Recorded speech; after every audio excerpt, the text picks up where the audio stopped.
We're live. Yes. There's a delay.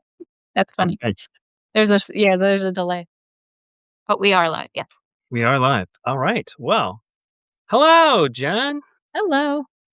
All right. So here we are with Jen Mayer well, now on Substack, you are the Makeist, right? Yes. But the company name is Makeist. Makeist. Yes. What is Kite Math then? Light Math is a design firm that I started with my husband in 2002. And technically, I guess it's still some just like a little bit of a hiatus. We primarily did corporate design, corporate Got it. communication design. And Makeist is primarily print, bespoke, limited edition print and design projects. So things that you can hold in your hand. Got it. Perfect. And that's great. So we're here to talk about today. You actually have been through this wonderful book, a Haven't you? Brand Something Beautiful, a branding workbook for artists, writers, and other creatives. So let's start with that. Well, first of all, tell us just a little bit more about kind of your journey here. How long you've been doing the work for who? Just give us the background on that For Makeist or for Makeist. Yeah. so Makeist has just primarily been a weekly newsletter that I've been doing for 3 years, over 3 years now. Okay. So it's every week I share three things that I'm making, loving, and thinking about, and it's just books, art, design, a lot of food because I'm very, very into cooking and cookbooks and recipes. And so it's really been most recently, like in the last 3 to 6 months, that I've been actively sort of trying to transition my design business from Kite Math to Makeist Okay. and what that looks like and what services I'm going to offer and all that. So that's what I'm in the process of. And that's why going through the Brand Something Beautiful workbook was really helpful at this stage right now. I was going to ask you, like, what was the motivation, given that you are a branding professional, and why did you feel the need for an external resource? Um, I mean, my expertise is in primarily the visual part Mm. of branding, the logos, the fonts, colors, identity systems. So I'm really comfortable in that. Um, but I need help with like sort of articulating what that means. Like, you can't just show and tell, you also have to Okay. tell sometimes. So that's what I was really interested in. And I heard your interview with Joanna. Is it Joanna or Joanna? Joanna Joanna Penn. Penn? Yeah. Yeah. On the Creative Pen. And I was intrigued because I feel like most brand books or guidance is either very corporate skewed or kind of influencer, social media marketing skewed. And I when I heard you talk, it felt like very much specific to my situation of an artist, a creative, a solopreneur, Mm. and like that. And I think what's different about writers and artists and creatives that you cover in the book is that we are part of our brand, Mm. and what I liked in the beginning is you talked about that you can sort of decide how much of that is part of your brand, like, How um how much you wanna be, how much the personal brand versus the creative brand, that part? Or like, yeah, I just thought it was interesting how you sort of explained, like, there's you, the right, person, the artist, and then there's your work product, and it's like it could be a sort of very equal weighted brand. It could be very much about you as a person, as a personality. It could be like, I don't want anything about me. It's all about right. my art. So I felt like that was a really good point because I think a lot of artists are sometimes like anti-brand or like Mhm. or have like a bad idea of what branding is. funny. I was on a call with a colleague who's another branding professional yesterday, and she was working with this organization and was telling me that the people there had some, it wasn't really negative perceptions about branding, but it was more just kind of they didn't really understand it, and that they were leaning more into like culture issues. And there was two reasons for this. One is because culture is a little bit more familiar to people, I think, and the second reason is, unfortunately, that there's been a lot of stuff, particularly in social media, about brands like influencers trying to rock their brand and trying to grow their brand. And the term is thrown around there so much that I would say when I started this 20, 30 years ago, it was, the concern about branding was just a form of marketing. And now it's like, well, what is it? Right. And so I love that you're that well, let me ask you that. So where did you end up between that? Between the personal, let's call it the personal brand, which is all about the person, the personality, and the creative brand, which is predominantly about the product. If those are the two kind of ends of the spectrum, where would you end up? I think I felt like right now it's very heavily skewed towards me personally, just because right now the brand is really the weekly newsletter and Mhm. m- me sharing, what I'm working on, what I'm making. As I start to introduce services and products and stuff like that, I'm hoping that the sort of weight gets a little bit more evened out. Hmm, that makes sense. Um, Yeah. But there's something about that though, that in a era of AI, when authenticity and everything matters so much, that I think what you're doing is really the right thing to do so that people connect with you as a yeah, person first. And again, 10 years ago, I would have actually probably skewed it the other way, right? right. Lead it with the product so you don't have to be out there, because most creatives really are introverts. The majority are. And therefore, we don't want to be in front of other people and stuff and connect. But yeah, you don't have that opportunity or that option anymore. I feel. You really don't. Yeah. Yeah. You kind of Okay. have to So prove your humanness. yeah, exactly. Exactly. So back to this little good guy. What did you do? How did you work through it? Did you like just dive in and go chapter by chapter, or did you kind of hunt and peck your way through it? So first I bought the ebook version and read it from start to finish. Ah, Because that's also if I take like an online course, I like to do that. I like to watch all the videos first so get I the kind big of have picture. Yeah. a view and then I can go back and like do the exercises. So that's how I approach this. But after I read it through, I realized that a friend of mine was also sort of in not the same stage as I am, but she's in the process of sort of changing careers and I thought she would be able to benefit from this as well. So I asked her if she wanted to do it together. Hmm. So then we both bought the actual physical workbook and we met on Zoom once a week for about 4 or 5 weeks. Hmm. And we each worked at our own pace. Right. We weren't always in the same spot at the same time. And you offer a What QR code worksheet? to download the Yeah. Google sheet or the Yep. Google document, which I Yep. did. And I went pretty much linear Okay. through.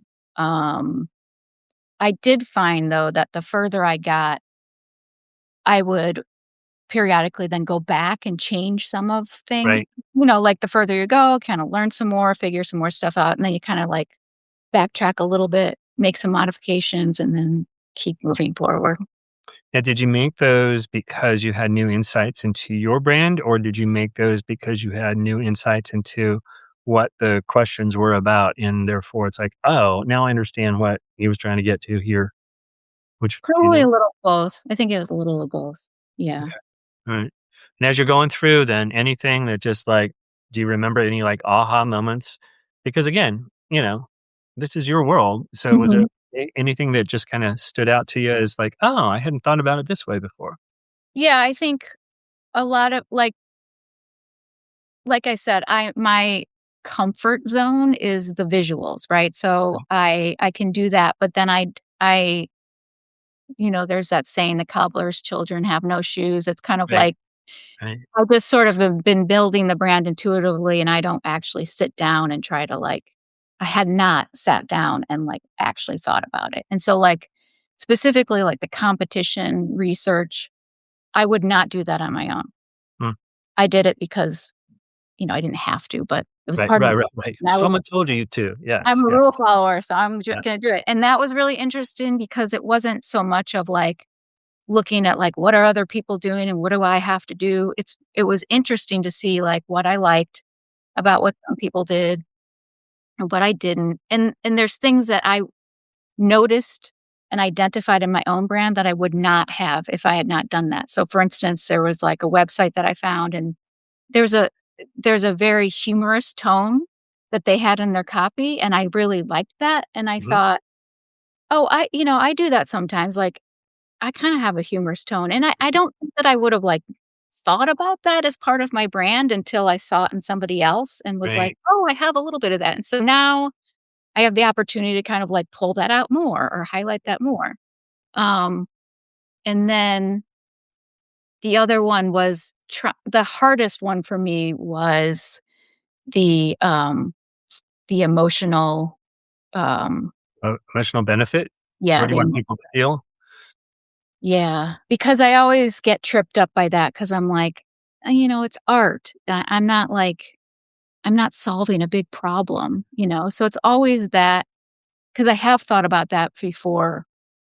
Um, and so I pushed myself. I had sort of gone down the path of like, oh, maybe the emotional benefit you provide is you give people confidence that they can, tell their story or get it, put it out there in the world in real tangible form. And I just felt like I'm not pushing it far enough. And then there's like an anecdote in the last section of the Mhm, book, the delight section about being a painkiller versus a vitamin. mhm. Right. And that anecdote kind of came back then when I was trying to do the emotional benefit because I was thinking about that. Like, And okay. just to clarify for people, it's a concept from I heard it from in the book Contagious by Jonas Berger, and what it says is, he says that venture capitalists, when they're evaluating a opportunity, right, a new company, they will ask, "Is this a painkiller or is it a vitamin?" If it's a vitamin, it's good for you, but you don't really have to have it right now. Mhm. Painkiller you need right away. So, just Yeah. why for people. So I kept feeling like, I'm just that's like a very vitamin, like, Mhm. art, nice to have, not Right. necessary. So I kept pushing and I kept kind of coming back around to like, I think there's a backlash against everything being online. I think people are getting really sick of social media, about, these companies sort of exploiting creators and I think that there's just a push to some, like, more analog human to human interaction. Mhm, And so I started to think about it from that perspective of, mhm. like, print is tangible, you can hold it in your hands, you can pass it to somebody and hand it to somebody and say, "Here, I made this." Right. Um, it's an archive, it's a memory that you can physically hold, so I kind of went down that path of, like, focusing on off-screen, offline, real world, um, Tangible. exploration. Yeah. And so I felt like, okay, I kinda think that that's a little bit of a painkiller. I think for some people, like, who are really, struggling with, feeling disconnected or just not wanting to be so online anymore, that could be a painkiller, so Well, it's funny because particularly in this day and age with everything going on, I would say this, just from what I've seen of your work, that whole last chapter on creating experiences of delight, I Mhm. would say that is actually, to me, as the recipient, just, having seen Makeist online and then the stuff you sent me, and I actually hold some of it up here. Mhm. But first is delight. Honestly, I think delight is yeah, it could be a vitamin, but in today's world, it's kind of a painkiller because we I just think do that not get enough of it. So this Mhm. is actually, let me start with the archetype exercise.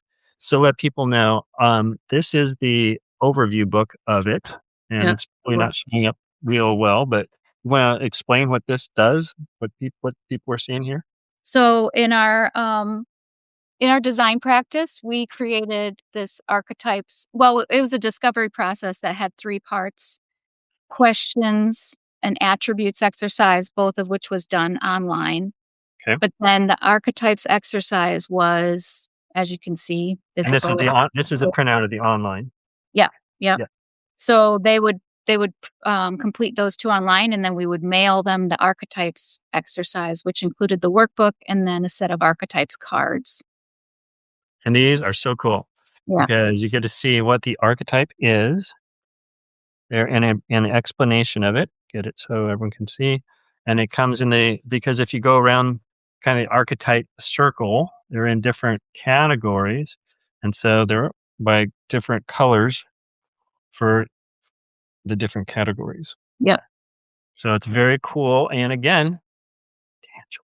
Yes. Get a And touch. I mean, people, like, really liked the sort of gamification of it, Hmm? and interacting with it, and just I think it just makes it more powerful, and I think it gives you more agency over feeling like you're really sort of doing something yourself, accomplishing something yourself, you know? Well, I'll be honest with you, and I think I said in the book is I've used archetypes, but not I haven't leaned heavily into them because a lot of times, like anything, whether it's the Myers Briggs or the Enneagram or any type of system, what I found is too often people will take it and they'll just get locked into it as if it's the end all. Like, oh, so I'm the magician, right? Mhm. Therefore I'm this archetype, so everything has to fit that. And yeah, bravo to them for being consistent. And but on the other hand, it's like, yeah, but what was Walt Whitman's quote, paraphrase about like contradict myself? Of course I Mhm. contradict myself. I contain multitudes. We all Yeah. do. Our brands do too. Yeah. So consistency, and that's what I like about this as the gamification aspect of it is that it allows you to play with it. So you're not locked into honestly, the physicality, like if we're showing it on a screen and people lock in on one thing, it's very different when you have it in your hand and you're Yeah. able to do it. So that tactile aspect, I think it's just brilliant. It, Yeah.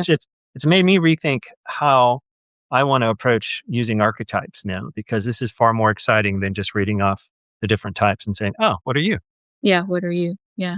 Okay, But so yeah, your point, like what you're just saying about not getting locked in, I also think that that's something that's important about brands, and I think sometimes that is sometimes a limiting belief of artists or creatives as it relates to brands. It's like, well, I'm an artist, I'm a creative. I am not like one thing. I don't want to just be right, locked into like one thing. And I think that's sometimes what people think branding is. right. And I don't see it that way. I see it as sort of a framework that you can continue to evolve and show up in, but you're not locked into anything, you know? So the way we kind of get around that one is by talking about category, right? And so, what's the broadest category that you can fit in? So, for you, let's talk about that. What category do you fit in? How would you describe the category? Design and print studio. Okay, perfect. And that's everyone can understand that even they don't know the details, it's a known category, and yet you're still able to carve out your own distinct brand within that category. And that's the challenge, right? Is to say is like it's the freedom and limitations that you do need a box that people can put you in. Unfortunately, they have to put you in to have that mental model of how to think about you. But Yeah. once they discover you, then that's where the delight comes in. It's like, oh, I never thought of a design studio like this. It's far more human and everything. Um, okay, one last thing before I go on. I want to highlight another of your beautiful work. So tell me about, or tell everyone about the background of this. Okay, so the menu project was, uh, two friends of ours had a underground dining club that they started in, I I'm think just going to see 2006 some of the pages here.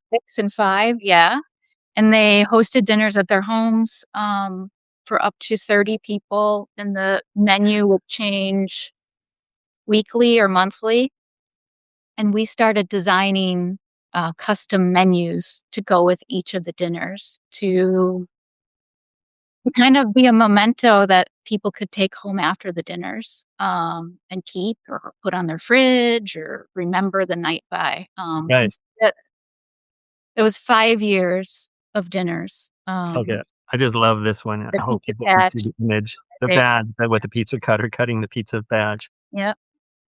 So they kind of I mean, they got more and more elaborate, more interactive. We did, like, We would So do spaghetti is like one of my favorites. Yeah. Yeah. So they weren't just paper. Um, they had a lot of interactive elements. We used to do like centerpieces. That was a centerpiece. So it was like a box with these paper vegetables in cardboard dirt. And you pull your basically kind of like pick your menu. Yeah. So the project was the 5 years of menus. The book is 100 of our favorite menus. so you just like, okay, like I hope people can see this one.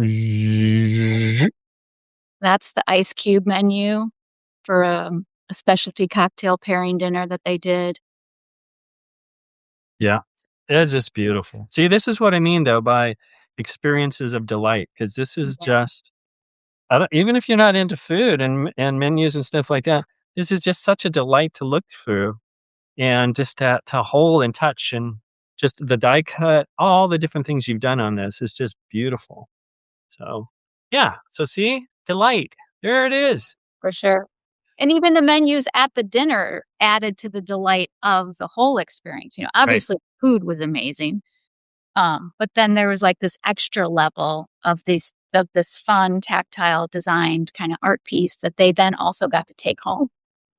So even though you talk about design print, what you're really doing is creating an experience there. Do you see Yeah. yourself as an experience designer? Is that really kind of core to all this? Or is that something that you are like, oh, I could add that more and be known more for that? Because you're doing it, right? Yeah. Question Mhm. is, do you own it? Right? Yeah. So, Yeah, I'd have to think about I mean, I focus I the part of the process that I love probably the most is the production and sort of thinking through how to do things, how to print them and put them mm, together and like that sort of production aspect. I have not thought about it from like, am I an experienced designer perspective? But yeah, well, it's the problem solving though, but it leads to the yeah, experience for others. And I think yeah, that's a challenge for a lot of creatives is we're so caught up in the making of things. We love the making. We don't realize that no, there's an entire experience of when a person receives whatever that we've created, right? yeah, And it's like we talk about with painters, right? So how are you going to frame that? How are you going to display that? All the little additive things that add to the delight of it and everything. But I think you're wired for that. It's just a matter of, you know, moving into that as part of your brand. yeah. So let's talk about that now. So that you work through the whole book. Any other surprises in the book? Anything else that like stood out as like helpful or not helpful? Um, see, I have notes. I didn't want to forget anything. I mean, definitely the competition and painkiller. Yeah, but I think I had gone into it with, I guess, some thoughts in mind of what I thought it was, which I thought my brand was paper, the printing part of it, the design part. I thought it was sort of this like tactile thing. But obviously, like as you kind of start really thinking about it, it's like that's not your brand. That's what you do. That's what Right, you sell. But like right, what's the brand? And right, so I think that was the biggest, most helpful part of the process was digging in deeper into like not just about what you're selling or doing or anything like that, but like and you made the distinction between like your brand is really not controlled by you in some ways. It's what other people think, right, or it's your reputation, or it's how they feel when they interact with you or your products. But branding, right, ing, that's like the act of sort of shaping that or making conscious, intentional decisions about that. right, Uh, and then the result is the brand that other people perceive. So in some ways, you don't have a lot of control over that. You can try. right, right. And you can, Um, like I think I mentioned there, but it's the one about it's like memory, right? You can plant a memory. You can remind people of it where it starts to fade. You can kind of correct it if they start to get a distorted memory, but you really can't control it. But the more that you set that initial experience, right? Because think of it, the things we remember most are the ones that have a high emotional value to them. Mhm. The more that you can create that initial memory, the stronger it's going to stay. And that's why the intentionality of the brand is so important. Yeah. One other thing though you said there reminded me of, particularly with the nonprofit clients who have like mission statements and everything, we always tell them your mission is what you do, but your brand is the distinctive way you carry out that mission, right? Mm. So for creatives, you have a purpose. You have your products, right? Your products are what you make, but your brand is a distinctive way you make those and then present those to people. So let's talk about your results. What happened? What tell us about kind of the highlights of the brand as it came out, like essence and those type of things for you. So the essence came out was that I came out with was tactile possibility. Mm, Um, and just sort of and honing in on the tactile nature of the work, but also the collaboration and connection sort of like between humans when you make something together. mm, And focusing on that. And then I I also thought going in that, like, I was gonna go through this exercise and realize, like, oh, I had to, like, rebrand or update the logo or whatever, which was right. weird, No, and I most sort of people think that. Most people think that, yeah, I because got to again, the it's end what and you I was make. like, "Oh, no, that part's totally fine," Right. now I think that I ended it also realizing, like, I just intuitively knew more than I thought I did. I Mm, just needed help and how to articulate that mm, mm. and how to clarify it. And I think that's what the workbook really does. That's awesome. Um, and I think also we probably are all a little bit stronger in one side than the other, the voice versus the Mm, visual style. mhm. And writers probably think like, oh, I don't have a visual style. I don't, I'm a writer, and Yeah. artists probably are like, I don't need to like worry about. Words, what are those Right. things? Right. Yeah. But it's just like, but you do. Like both of those come across in some way or another at some Well, point. Really. honestly, like with authors, this comes up all the time, book covers, right? The design just of the book cover or even the typeface that they Mhm. use. Because 'cause I've seen authors that try to go in and they're writing, romance, and they're using like this our historical romance, and they're using a typeface that it looks like, this contemporary modernist, you Yeah. know And it's just type. like there's a disconnect. Yeah. Yeah. Yeah, yeah, yeah. So it does matter. It does matter. Yeah. Yeah. Alright.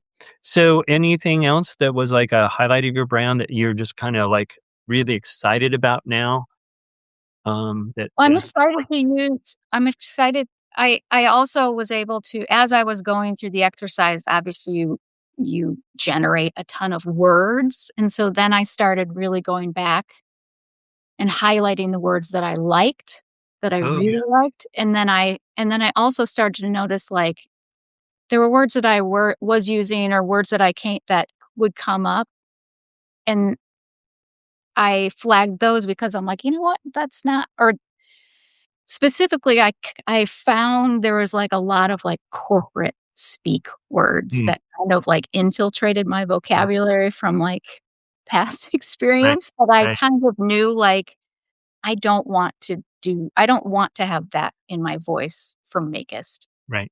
So that was really interesting. So I have, um, lists of words that I really like and that I use. I have lists of words that I don't or that I avoid, and then I started a list of phrases that I use. And so I just have, like, a lot of raw material now to, like, really work with. Mm, 'Cause the next step is, building out my website and adding portfolio page, adding more about what Makeist is, the services and things like that. So now I just feel like I have a much I'm much more confident in my starting point. are you also more energized to do those as a result? Yeah, because honestly, like, I've been trying to get the portfolio and things like that up for, like, the past year probably, but I haven't done it. So maybe there's that hesitation was because I just didn't know what to say, because that's the other thing too. It's like it's easy enough to say like, "Oh, get a website up." To do Yeah. that, you have Yeah, to yeah, say yeah, yeah. Yeah, yeah, you do it, to right? say, you know? Right, right. No, it's the same for everybody. If you don't have those skills on a daily basis, it's like you're a designer, but are you a programmer, right? And do you know all that? And there's tools out there, but you still have to learn those tools, and Right. that can be. But I find that what you said about the confidence and everything, I think that helps a lot of people. That's what I see is when they have the confidence in the foundational ideas. It's like, yeah, I can tackle that now because I'm not second guessing myself and two steps forward, one step back, in Yeah, moving into the tactical next step on that. So right. good. So, I guess the question would be this is if someone is like thinking about doing this, they're kind of on the fence going, yeah, I'm not sure it's for me. What would you tell them? I'm I mean, I think I would tell them, even if you don't think you have a brand, you have a brand. Right. Everybody, to some extent, has a brand whether they like it or not. So, I think it's worth it to just explore it and just find out if you're sort of presenting yourself the way that you wanna be presenting yourself. Mhm. Mm. And you could certainly come out at the end and say like, "No, I'm pretty good." And that's a good outcome, and you can sort of clarify and, um, you know, at least you'll know that you kind of verified it for yourself. Right. But I Right. also think that you're most likely going to come out of it with insights that you hadn't thought of that will just strengthen your brand and make things easier. Yeah. Make things easier, if you go through these exercises and have this toolkit. You kind of like that's the other thing, it's like, this isn't just a book where you read and learn about what branding is or some terms or some maybe ideas. Like, this is a workbook, Right. and you Right. end I it. mean, it's literally, Yeah, if people haven't seen it, it truly yeah, is like, you know, you fill in the blanks. You work through this. You walk away with this thing as a document that you take and yeah. run with. Yeah. Yeah. So you don't end up with more questions than you had when you started. You end up with a actual actionable thing that you can Right. use going forward. Right. It's a roadmap for you, Yeah. basically. Yeah. Awesome. That's great. Okay. This was great. Thank you. This has been so helpful, both for me and just to learn your experience of it, and hopefully for other people to get a sense of like how to use it and kind of the benefits of it and everything. So if they want to know about you and the Makeist, where can people find you online and everywhere Uh, else? my weekly newsletter is the best way to sort of keep up with what I'm doing. You can subscribe on Substack, or you can also go to my website, which is Makeist.art. And yeah, you'll get my Sunday dispatches with the things that I'm making, loving, and thinking about. Well, and I find back to experiences of delight. I find those so fun because they're inspiring, right? And it helps. And I wish more people would do that, like share. And I like the fact that it's just the three things too, as opposed to the laundry list you get on some, newsletters of all these different things. It's like, now it's just the right amount. So thank you for that. All right. And thank you for this. And then we'll end us. So thanks again. Great. Thank you. Bye.